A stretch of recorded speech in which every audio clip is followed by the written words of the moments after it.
అందరిలాగా మేము నాలుగు గోడల మధ్య ఉండే వ్యక్తులం కాదు అంటూ డిప్యూటీ సీఎం పవన్ కళ్యాణ్ గారు రాజకీయాలను ఉద్దేశించి మరొకసారి మాట్లాడడం జరిగింది. సో ఇప్పటి వరకు మనకు తెలుసు, కూటమి ప్రభుత్వం అధికారంలోకి వచ్చిన తర్వాత ఎప్పుడూ కూడా మేము ప్రజల మనుషులం, ప్రజల్లోనే ఉంటాము, ప్రజల నుంచే పరిపాలన సాగిస్తామంటూ ఏ చిన్న సమస్య వచ్చినా కూడా వాళ్ళ దగ్గర వాలిపోయి ఆ సమస్యని పరిష్కరించే విధంగా కూటమి పెద్దలందరూ కూడా ముందుకెళ్తూ ఉన్నారు. ఒకవైపు డిప్యూటీ సీఎం పవన్ కళ్యాణ్ గారు, ఇంకొక వైపు సిబిఎన్ గారు, ఇంకొక వైపు నారా లోకేష్ గారు, ఇంకొక వైపు అంటే ప్రతి ఒక్కరు కూడా ఎమ్మెల్యేలు కావచ్చు, మంత్రులు కావచ్చు, సీఎం డిప్యూటీ సీఎం దగ్గర నుంచి ఎప్పుడు కూడా ప్రజల కోసమే ఆలోచిస్తూ ప్రజల్లోనే ఉంటూ ప్రజల కోసమే వాళ్ళు పరిపాలన సాగిస్తున్నట్టుగా వాళ్ళు ఎప్పటికప్పుడు నిర్ణయాలు తీసుకుంటూనే ఉన్నారు. సో ఇప్పుడు ఏంటంటే పవన్ కళ్యాణ్ గారు ప్రభుత్వం ఖర్చు చేసే ప్రతి ఒక్క రూపాయి కూడా ప్రజలకు కూడా తెలియాలి, ఇది ఏది దాగుడు మూతలాట కాకుండా ప్రతి ఒక్క రూపాయి కూడా పారదర్శకంగానే ఉండాలి. ఎందుకంటే ప్రజల సొమ్ముని మనం ఖర్చు పెడుతున్నాము, వాళ్ళ డబ్బుని ఖర్చు పెడుతున్నాం, వాళ్ళ కోసమే ఖర్చు పెడుతున్నాం కాబట్టి వాళ్ళకు కూడా తెలియాలి.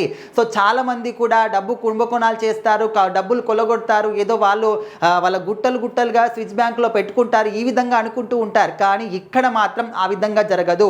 కూటమి ప్రభుత్వం పనిచేస్తుందే ప్రజల కోసం, కూటమి ప్రభుత్వం వచ్చిందే ప్రజల కోసం అనే విధంగా పవన్ కళ్యాణ్ గారు చెప్పడం అనేది ఖచ్చితంగా ఒక విశేషమైనటువంటి ఆదరణ సంపాదించుకుంటుంది. అండ్ ఇప్పటి వరకు ఉన్నటువంటి ఏ రాజకీయ నాయకుడు చూసుకున్నా కూడా ఓన్లీ ఏపీ అని కాదు, తెలంగాణ కావచ్చు, ఇండియా వైడ్గా రాజకీయ నాయకులు ఎవ్వరు కూడా మాటలు చెప్పడం కానీ అండ్ పథకాలు ఇస్తాం అది ఇస్తామని చెప్పడమే కానీ వాటిని నెరవేర్చడంలో మాత్రం ఖచ్చితంగా వెనకడుగు వేస్తున్నారు. కానీ ఇక్కడ ఆంధ్రప్రదేశ్లో ఆ విధంగా కాకుండా కూటమి ప్రభుత్వం వచ్చిన తర్వాత ఇచ్చినటువంటి హామీలను కొంచెం నెమ్మదిగా నెరవేరుస్తున్నప్పటికీ నెరవేర్చడం మాత్రం పక్కా అంటూ ముందుకెళ్తూనే ఉన్నారు. సో ఇప్పుడు కూడా అంటే ఇచ్చినటువంటి ప్రతి ఒక్క హామీలు కూడా వెంటనే నెరవేర్చాలి అనే విధంగా కాకుండా నెమ్మదిగా అయినా కూడా మనకు తెలుసు గత ప్రభుత్వ హయాంలో ఎన్నో అప్పులయ్యాయి అని చెప్పేసి ఒకవైపు ఆ అప్పుల్ని తీరుస్తూ, ఇంకొక వైపు ఇచ్చినటువంటి హామీలు నెరవేరుస్తూ, ఇంకొక వైపు ప్రభుత్వ పరిపాలన సజావుగా ముందుకు సాగించాలి.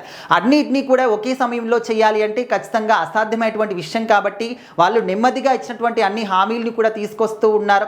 జల్ జీవన్ మిషన్ దగ్గర నుంచి ఇక్కడ గ్రామ పంచాయతీ అభివృద్ధి దగ్గర నుంచి ప్రతి ఒక్క ఇంటికి కూడా మంచినీళ్ళు రావాలని ఒక ముఖ్య ఉద్దేశంతో. సో మరి ఇంకొక వైపు చూస్తూ ఉంటే పర్యావరణ పరిరక్షణ కావచ్చు, లేకపోతే ఐటీ రంగం యొక్క అభివృద్ధి కావచ్చు, ఆంధ్ర రాష్ట్రానికి పెట్టుబడులు కావచ్చు, ప్రతి ఒక్కటి కూడా అద్భుతంగా చేస్తూ ఉన్నారు. ఉద్యోగ అవకాశాలు కూడా యువతకు తీసుకొస్తూ ఉన్నారు. సో ఈ విధంగా ప్రతి ఒక్క దాంట్లో కూడా ముందంజలోనే ఉన్నారనమాట. ఒకవైపు ప్రధాని మోదీ గారి యొక్క సంకల్పంతోని, ఆయన యొక్క ఆశయాలతోని, డిప్యూటీ సీఎం గారు కావచ్చు అండ్ సిబిఎన్ గారి చొరవతోని పవన్ కళ్యాణ్ గారు ముందుకెళ్లడం, అందరం కూడా ఒక లక్ష్యంగా పనిచేస్తున్నాం, రాష్ట్రం యొక్క అభివృద్ధి, ప్రజల యొక్క సంక్షేమం అని చెప్పేసి పవన్ కళ్యాణ్ గారు మాట్లాడడం.